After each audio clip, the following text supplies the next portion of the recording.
Well, greetings and salutations. How artist thou? It is I, Johnny, and it is episode numero 13. Lucky 13. And I know some of you think that 13 is an unlucky number, so it becomes what you think. And that's the way the cookie crumbles. On this episode, we're going to talk about the best nation. What's the best nation? A donation. What's the best city? Generosity. I got those two jokes from a gentleman in New York City. And this story is a kind of interesting story. It goes back a long time ago in a galaxy far, far away in the year, I guess it had to have been 1990, 94, 95. My good friend Jared Fried and I had ventured into the city of New York. We were down in the Village. We had just stopped at this place off of Bleecker and 7th Ave South, and I enjoyed a nice big margarita. Got this big hurricane glass. It said Caliente Cab Co on it. As we were leaving and walking down West 4th Street, a man approached us and it was asking for some change. That man's name was Jeffrey. Pause. Today's episode is all about change. Neuroplasticity. Friend or foe? Is it possible to teach an old dog new tricks? Well, I progress. Unpause. So, Jeffrey continued to approach my friend Jared and I for some change. And myself and Jared, being the friendly people that we are, we started talking with Jeffrey. Now, Jeffrey was a good dude. You know, he told us his story a little bit, cracked some jokes, and proceeded to ask for some change. Now, here's the thing. He had, at the time, a white styrofoam little cup, and he was shaking it back and forth. It was actually kind of decent size. Maybe it was a large styrofoam cup, because it wasn't like 12 ounce. It must have been at least 24 ounces. Anyway, me being the person that I am, wanted to help Jeffrey get the most out of his game. And I said, Jeffrey, you're doing it all wrong. And he's like, what are you talking about? And explained to him that he's not giving a value proposition to me to entice him to want to give him change. I said, let me borrow your cup for a second there. Now, this was in the year 1994, and ATM machines were something of a new thing. As people came up to me, we were standing across from an ATM machine. I grabbed the cup, and approached someone and said, hey. And I pointed back to Jeffrey and my friend Jared, and I said, hey, we're shooting this video. And Jeffrey couldn't hear me, by the way. And I said, we're shooting this video. You see that camera over there? And pointed to the camera above the ATM machine. It's for America's videos, and we're seeing how much money we can get for Jeffrey. Do you mind putting some money in the cup? And the person proceeded to pull out a dollar bill and put it right in the cup and continue walking away. Now, I went back to Jeffrey, who was no more than a mere 3 meters away. He's like, how'd you do that? I said, Jeffrey, sometimes you got to change your ways to get to what you want. And I gave him some tips. And I handed the cup back to him. And then he continued to shake the cup and go, got some change. And I'm going to stop right there. We know change is not easy. Change is something that, especially when you're a creature of habit, can be, well, quite revolting.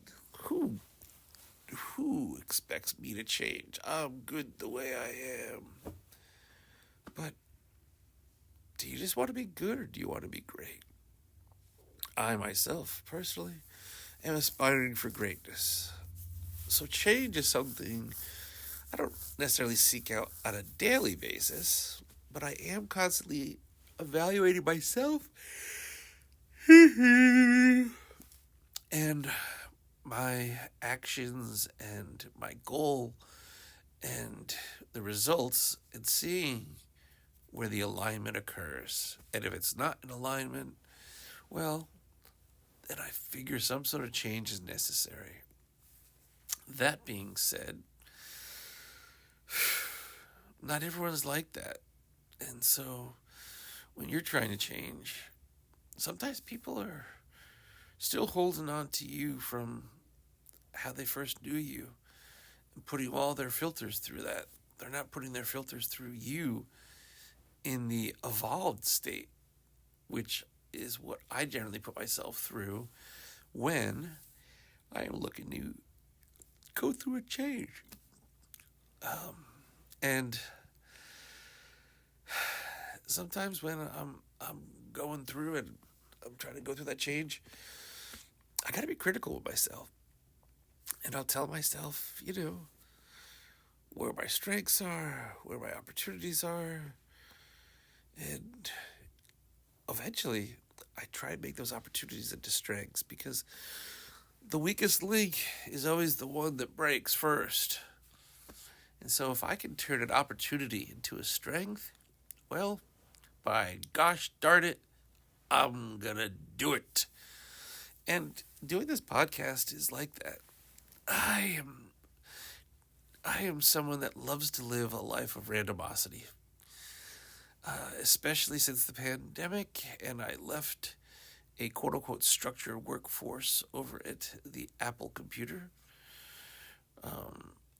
I don't really enjoy sticking to structure per se because I feel at times it can limit growth. But then again, as much as a weakness, can be turned into a strength can be turned into a weakness.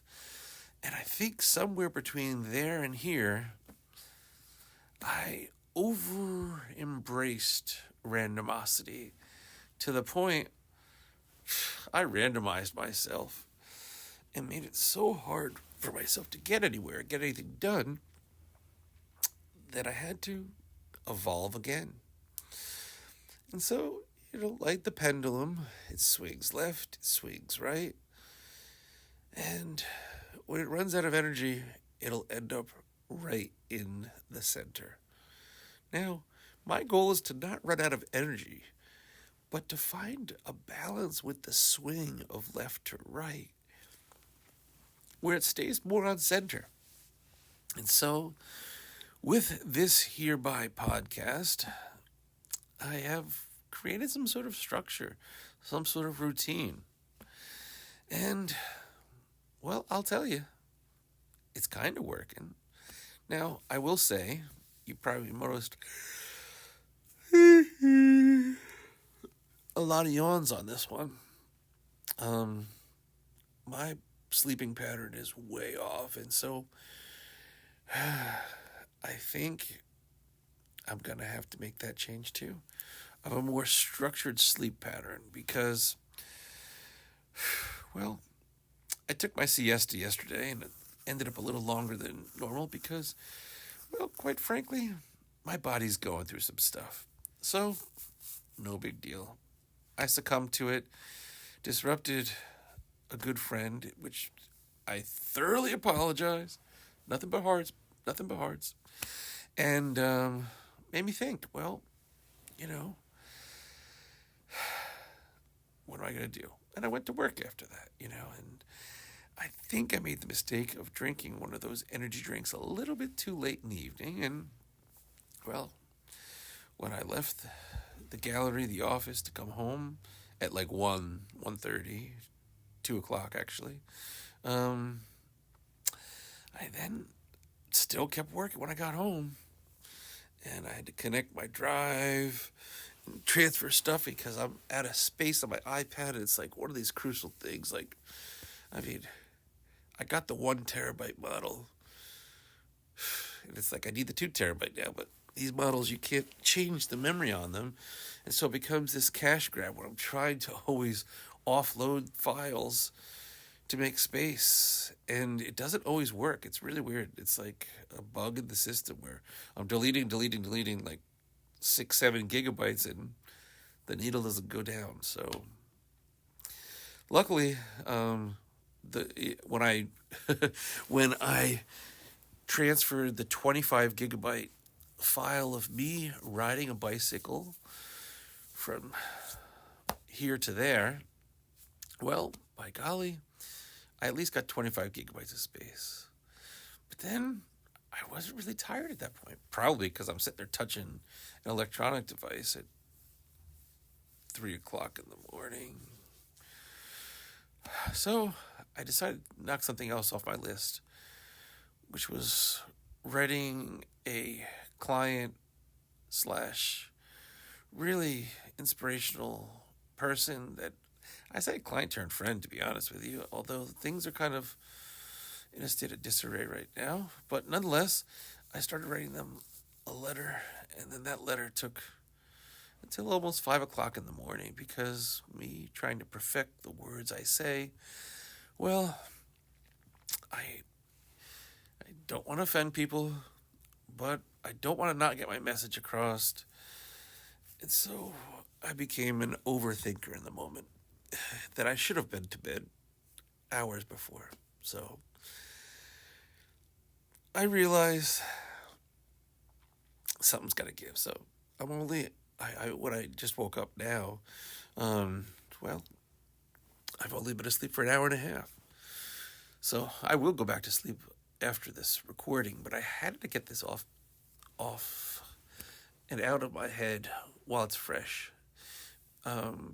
Because I have a friend coming to pick me up at 8 o'clock because my car is broken down to the holy pot problem in the village where my car became victim to a pothole. And now I'm just treading water until I can raise the funds to fix the vehicular device, which it hasn't been too detrimental, but, you know, it's nice when you can move swiftly.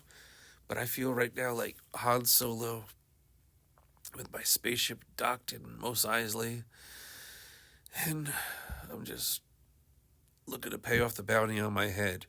Hopefully Jabba doesn't get to me, but nonetheless, I realize that change needs to happen. So I'm embracing creating a more structured life. Today I'm going to even structure it up even more, because if we are nothing more than stars, souls having a human experience on Earth, and I'm bouncing around so much around the cosmos, how does anyone get a reading on who the heaven is I? You know? If I kept changing the channel, how are you going to watch the show? How are you going to listen to the show? So I understand I got to create this change. I am wholeheartedly embracing that change. Now, hopefully those around me can support me in this change and growth. I know I Am Sam I Am will support this because, well, quite frankly, she's identified some opportunities in Johnny's life. And so I shall rise to the challenge. But I'm going to do so after I sack out and go back to bed. So, that being said, yesterday's episode, I started the episode by saying, hey, straight up, there is a question and a poll in every episode when you listen to this on Spotify. So, that being said, Today's poll question is, what changes would you like to see in your life? That's the question. What changes would you like to see in your life? And the poll question is, how easy do you find change? Or do you find change easy? That's probably easier. Yeah. Try to make things simple. Kiss me. Keep it simple, stupid. Me. All right.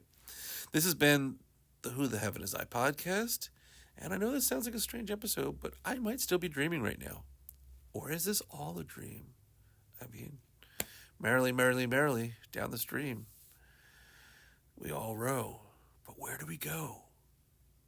I'm going back to sleep for another hour and 20 minutes, and I'll catch you all on the flippity flip. Thank you for listening to the Who the Heaven Is I podcast.